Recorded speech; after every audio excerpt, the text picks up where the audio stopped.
আজ বৈঠকে সিদ্ধান্ত রমজানের আগেই পে স্কেল গ্যাজেট কার্যকর মির্জা ফখরুল। তো দর্শক, নবম পে স্কেলের আজকের সবচেয়ে বড় গুরুত্বপূর্ণ নিউজটি অবশ্যই শেষ পর্যন্ত দেখুন এবং নির্বাচন পরবর্তী পে স্কেল বাস্তবায়ন সংক্রান্ত সকল নিউজ পেতে চ্যানেলটি সাবস্ক্রাইব করে রাখুন। তো দর্শক, আজ বৈঠকে দেশের সরকারি চাকরিজীবীদের জন্য নতুন পে স্কেল কার্যকর করার বিষয়ে চূড়ান্ত সিদ্ধান্ত নেওয়া হয়েছে। বৈঠকে সভাপতিত্ব করেন বিএনপির সিনিয়র নেতৃবৃন্দ এবং উপস্থিত ছিলেন মির্জা ফখরুল ইসলাম আলমগীর। তিনি বৈঠকের শেষে সাংবাদিকদের সঙ্গে আলাপকালে নিশ্চিত করেছেন যে রমজানের আগেই নতুন পে স্কেল গ্যাজেট প্রকাশ করা হবে। তিনি এটি শুধুমাত্র একটি প্রশাসনিক উদ্যোগ নয়, বরং দেশের অর্থনৈতিক পরিস্থিতি ও সরকারি কর্মচারীদের দীর্ঘদিনের দাবি মেনে নেওয়ার একটি গুরুত্বপূর্ণ পদক্ষেপ। মির্জা ফখরুল ইসলাম আলমগীর বলেন, আমরা শপথ গ্রহণের পরে সরকারি কর্মচারীদের বেতন কাঠামো দ্রুত সমন্বয় করার চেষ্টা করব। দেশের অর্থনৈতিক সংকট, রাজনৈতিক জটিলতা এবং প্রশাসনিক বাধার মধ্যেও আমরা নতুন পে কমিশন গঠন করব। তাদের সুপারিশ অনুযায়ী নতুন পে স্কেল গ্যাজেট দ্রুত প্রস্তুত করা হবে। এটি রমজানের পূর্বেই প্রকাশিত হবে, যাতে সরকারি কর্মচারীরা তাদের বেতন কাঠামোর পরিবর্তন দ্রুত নতুন সরকার আসার পর অনুভব করতে পারেন। নতুন পে স্কেল কার্যকর হওয়ার সঙ্গে সঙ্গে সরকারি চাকরিজীবীদের সমস্ত বেতন গ্রেডের পুনর্নির্ধারণ করা হবে। আর সর্বনিম্ন বেতন 24,000 টাকা রাখা হবে এবং সর্বোচ্চ গ্রেডের জন্য বেতন নির্ধারণ করা হয়েছে 1,40,000 টাকা। পর্যায়ক্রমে থাকবে মাঝের বেতনগুলো, আর গ্রেড সংখ্যা কমবে। বৈঠকে এই বিষয়টি বিশেষভাবে গুরুত্ব সহকারে আলোচিত হয়।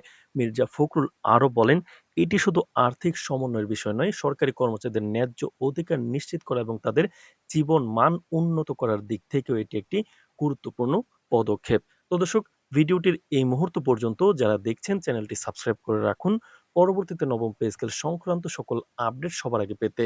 তো দর্শক, সরকারি সূত্রে জানা গেছে বৈঠকে সিদ্ধান্ত নেওয়া হয়েছে যে নতুন পে স্কেল বাস্তবায়নে কোনো প্রকার প্রশাসনিক দেরি, জটিলতা বা প্রযুক্তিগত বাধা গ্রহণযোগ্য হবে না। গ্যাজেট প্রকাশের সঙ্গে সঙ্গে নতুন গঠন করা এবং সংশ্লিষ্ট নতুন দপ্তরগুলো মধ্যে সমন্বয় বৃদ্ধি এবং দ্রুত কার্যকর ব্যবস্থা নেওয়ার নির্দেশ দেওয়া হবে। বিশেষভাবে লক্ষ্য রাখা হয়েছে যে বেতন কাঠামোর পরিবর্তন সুষ্ঠু ও স্বচ্ছভাবে বাস্তবায়ন হবে, যাতে সরকারি কর্মচারীরা সমস্যার সম্মুখীন না হন।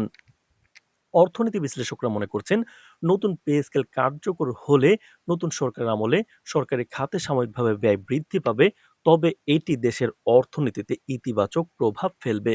বেতন বৃদ্ধির ফলে সাধারণ জনগণের ক্রয় ক্ষমতা বৃদ্ধি পাবে, যা খুচরা খাতে চাহিদা সৃষ্টি করবে। মির্জা ফখরুল বলেন, আমরা আশা করি নতুন পে স্কেল শুধু সরকারি কর্মচারীদের জীবনযাত্রা উন্নত করবে না, বরং দেশের সেবার মানও বৃদ্ধি পাবে।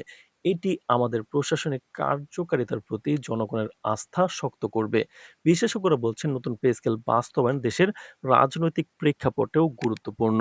নির্বাচিত সরকারকে সমর্থনযোগ্য এবং কার্যকর পদক্ষেপ হিসেবে এটি গণ্য করা হচ্ছে।